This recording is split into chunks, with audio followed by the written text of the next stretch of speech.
The New York Rangers are making more moves as they made yet another sneaky good signing. We're going to break that down, as well as the truth has finally leaked behind one move in particular. We're going to get into that and a major update on one player in particular that fans have been asking about. We're going to break that down as well because it has major implications on the team next season and some of the younger guys who are going to be making some impact in the lineup as well. We're going to break that all down in this episode of Rangers Digest. But before we do that, a quick reminder to hit that subscribe button. About 77% of you who watch these videos are not subscribed to the channel. So if you want to stay up to date with everything that's happening with your New York Rangers, go down below, hit that free subscribe button because this is the place to be for all your daily New York Rangers content. But Bret, let's jump right into it. We have a lot of updates to get to today and some interesting tidbits from Elliotte Friedman on his final episode of 32 Thoughts. So we're going to have to go the whole summer without Elliotte Friedman and what's going on. Some insight there, which is unfortunate, but some really good insight into what could have happened and that the Rangers actually made out okay with some of their moves over last weekend through free agency and the draft. And the first thing that I thought was very interesting, we actually covered it a little bit on the channel before free agency originally opened, is that they attempted a sign and trade with LA to get the 8th year on Gavrikov. Now, if they would have gotten that 8th year, yes, you have Gavrikov for an extended period of time, right? You get an extra year, and that doesn't look great, but it sounds like the AAV would have came down, so they would have been saving on cap, which is unfortunate. It sounded like the LA Kings actually wanted K'Andre Miller in return, but like we were talking about, Chris Drury had his hand in every single cookie jar. They were in talks with Carolina, and that ended up happening. Carolina, and this is the second part, actually wanted to offer sheet K'Andre Miller, and I think that's very interesting. They were trying to get their 3rd round pick back from Utah in order to offer sheet, but the Rangers instead ended up with a fantastic return in that trade, and K'Andre Miller goes the other way on a absurd contract, by the way. Every day that I think about it, he's making more than Gavrikov. That's pretty crazy. But what do you make of this news from Elliotte Friedman? Because yes, they kind of miss out on getting some AAV down on Gavrikov, but at the same time, if K'Andre Miller was offer sheeted, you don't end up with Scott Morrow, and you probably don't end up with that 3rd round pick, which I think is, or 2nd round pick, I should say. You would have ended up with a 3rd round pick. So what do you make of some of this new information? It couldn't have worked out better for the Blue Shirts, Darius. You hit it on the head right there. If Carolina would have been able to offer sheet K'Andre Miller, not only would the Rangers have not ended up with Scott Morrow, who is not just a prospect, he's a guy that's going to have an immediate impact, in my opinion, for the Rangers on that 3rd line defense pairing, and he's had an impact with the Carolina Hurricanes. I mean, he played in the Eastern Conference Finals against Florida, so you can see that they have a lot of faith in him playing on that 3rd pair. And as well, the Rangers would not have received that 2nd round pick, like you just said. They would have received that 1st and 3rd round pick because of the contract that K'Andre Miller received from Carolina. But instead, we end up with the higher 1st round pick because Carolina had 2 of them. So we end up with the higher one along with a 2nd instead of a 3rd. And we still got Gavrikov on a deal that most of us would consider very friendly considering what the market dictated. Yep. Ivan Provorov set the market first on the first day of free agency at 8.5 million AAV. Not only that, but K'Andre Miller, as you just said, is making more than Gavrikov. And you and I both agree. I have a lot of respect for Aaron Ekblad, but, durability is important. We both agree that Vladislav Gavrikov was the best available defenseman on the market. And not only that, Ekblad's a righty. The Rangers were looking for a lefty, so Gavrikov checks all of those boxes. And when it comes to the 8th year, look, I wasn't high on Gavrikov entering free agency. I didn't want to handicap the cap space. And also that 8th year, I think 7 is already a lot, but I'm willing to deal with it at that cap hit. So 8 years would have been a little too much for my appetite, but great move for the Rangers. It worked out great. Absolutely. And again, the AAV could have came down, but then you would have been stuck with one more year of Gavrikov. So, you got to give and take in all that in this league. So I feel like it wasn't that bad at the end of the day. And they actually made out very well with that Carolina trade. I think that the Rangers are going to be a lot better for that moving forward because they did end up replacing. And one of, the things that they wanted to do, as you can see here, is they wanted to replace K'Andre Miller. And they did that with Gavrikov. Now, it could have been a trade, but I thought that would have been very interesting. And from Gravitas as well, I thought this was very interesting. A lot of people are talking about this because as the days goes on, this trade just keeps getting better in my mind. I mean, K'Andre Miller, I know you're paying for the high upside, I guess, because that is technically still there. We didn't see it with the Rangers, and he did, take a step back last season. But he's actually making more than Gavrikov, and Gavrikov is one of the best defensive defensemen in the league, especially available, probably the best available at the time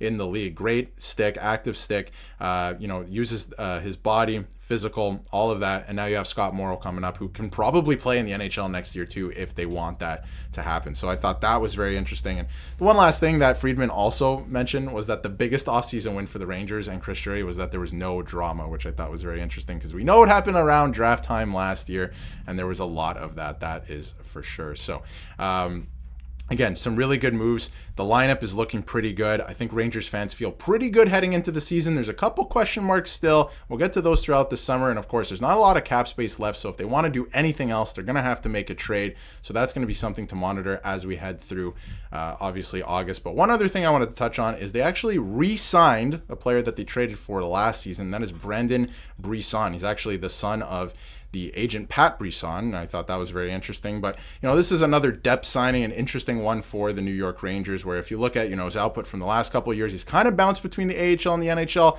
This, to me, is very much a depth signing. We were talking about Taylor Radish.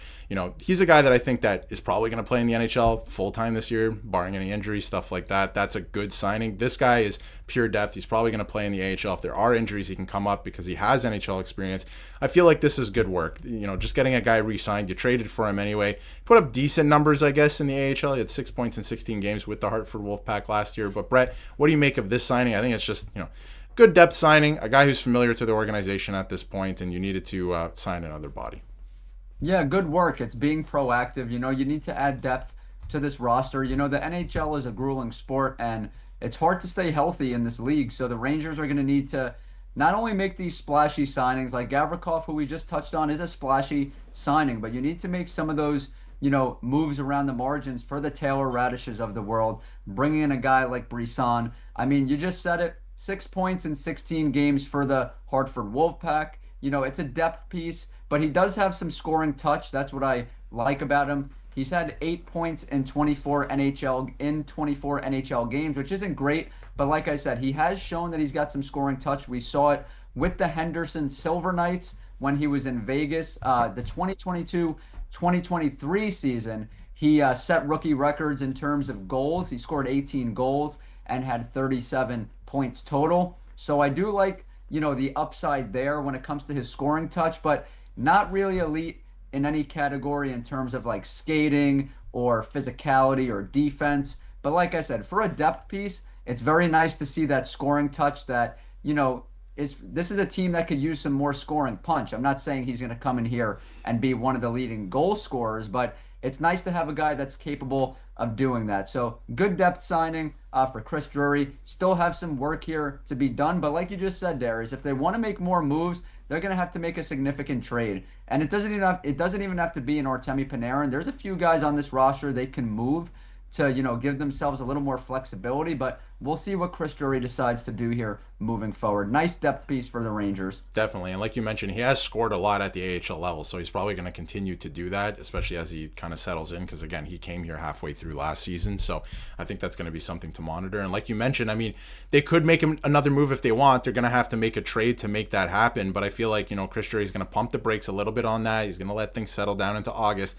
and maybe even training camp. He's going to have everyone come into training camp and be like, all right, who wants to make this team? Let's see what everyone's got in the tank, and then make some decisions based off that. Because listen, even if you're a young guy, if you make a good impression, they'll make room for you. They'll make a trade to make room for you if you, if you're going to look like you're going to make the team. Now, the last thing I wanted to cover here, and I think it's a very interesting thing because a lot of people have been talking about it, and this is something I've been wanting to talk about as well. And the last thing you can see here from Elliot Friedman, I want to bring it back to this because he said the biggest offseason win for the Rangers and Chris Drury this year was no drama. But I do wonder if some drama is on the way because a lot of people have been talking about, we see you guys in the comments, where is Johnny Brodzinski? If you look at the lineup here, he's been pushed out, right? With the signing of Taylor Radish, he's gone, right? He's in the AHL, he's in the depth chart, he's gone. And I think that the Rangers and Chris Drury have to be very careful about this because Brodzinski, by the way, at the end of last season, the last half of last season, looked like an everyday NHLer. He was putting up points, he was playing in all situations, he looked awesome. And I wanted to bring this up because there was an interesting quote from Brendan Othman, and not just him, Will Cooley, a couple other guys that played together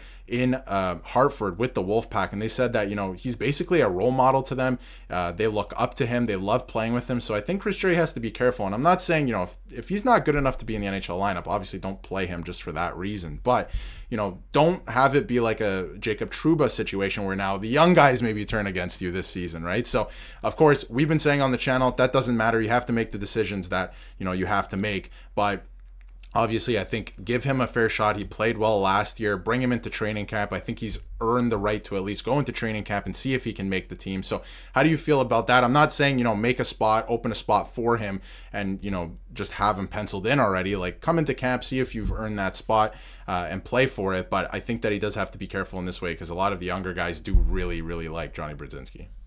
You absolutely have to be careful. Like you said, you're not going to move heaven and earth to, solidify a spot for Brodzinski, but this is a guy that is a right wing. He's coming off his best season in the NHL, which is really odd because he's 32 years old. This is not a young buck. This is a guy that's been around for a long time, but he seems to have really settled in here with the Rangers. And this is a team that is not set when it comes to the right wing position. I've been very vocal about that. They need some more pieces at right wing. And I like Gabe Perreault, but to be quite honest with you, if he's going to be, second right wing, the Rangers aren't going to go very far this season. And it's nothing against Gabe Perreault, but, he has to prove it first. I like his game. He's an elite playmaker. We saw it with the U.S. national team. I mean, a 2-point per game player essentially, but at the NHL level, we haven't seen it. He played 5 games last year, didn't score a point. No goals, no assists. I know he's skating with Patrick Kane this summer, and I expect him to be a good player for the Rangers. He's an elite playmaker, but he still has to prove it. So, Brodzinski, the drama was the biggest downfall for the Rangers last year. I would hate to see Chris Drury make the same mistake this year. It doesn't hurt to keep Brodzinski. The Rangers need help at right wing, and they need some depth there. Brodzinski fits the bill. Absolutely. And I'm trying to make the point that, because again, we've said on the channel that these players need to essentially put their heads down, get to work, and they shouldn't let all that noise kind of affect them, and they shouldn't quit on the team and the fan base, right? But last season, Chris Drury, when he put that memo out that he was trading Chris Kreider and Jacob Trouba, that was the wrong move, right? That was not the right thing to do. So you have to be careful in that way to at least give Johnny Brodzinski a chance. So some of the younger guys don't think that, he's kind of just being screwed over, basically. I think that's important to at least show that. So he's got to be careful. Let's avoid any drama this season because they have through this offseason so far. So hopefully they continue to avoid that. But I've seen a lot of comments. A lot of people have been talking about where's Johnny Brodzinski? Where does he fit in? I feel like he's going to be given a fair shake. He should be given a fair shake, at least in training camp. And if he makes the team, he makes the team. And like you mentioned, Gabe Perreault, great player, high ceiling, will probably be a really good NHLer. But right now, is he going to be, a top 6 right wing on this team? I'm not sure that's a recipe for success for this team. I do think he's going to try and make the team, and there's a world that he does, and he does make an impact, but I do ultimately think he'll probably start in the AHL. But any final thoughts on all of this, Bret? There's a lot going on with the Rangers right now. Things might quiet down a little bit as we head into August, but lots to talk about still. Yeah, final thoughts are, things are a bit quiet right now, but the Rangers still need to be proactive, and it's good to see that Chris Drury is doing that. And I'm glad we spoke about Brodzinski because, like you said, people in the comments were wanting us to speak about him, and we did. We both believe he should be on this roster. Not on the first line, obviously, but he should have a place on this team. He's coming off his best year, and he seems to have found a home here with the Rangers. So I'd love to see him on this roster. And make sure you guys follow us on X. We are very active over there at Rangers YT on X. Absolutely. And the conversation continues over there, so you can find that in the description and the pinned comment as well. But like you said, everybody's going to come into camp. We'll see where the dominoes kind of fall and who makes the team. But I feel like based on what he did and the fact that he signed a 2-year deal a couple of years ago to stay with the team, he's got to be given a fair shake. And he had a good, second half of the season last year. So let us know how you feel in the comments about Johnny Brodzinski, about all the fallout after the Gavrikov, the Keandre Miller stuff, all of that stuff. Let us know how you feel in the comments. And if you haven't yet, hit that subscribe button so you can stay up to date with everything New York Rangers.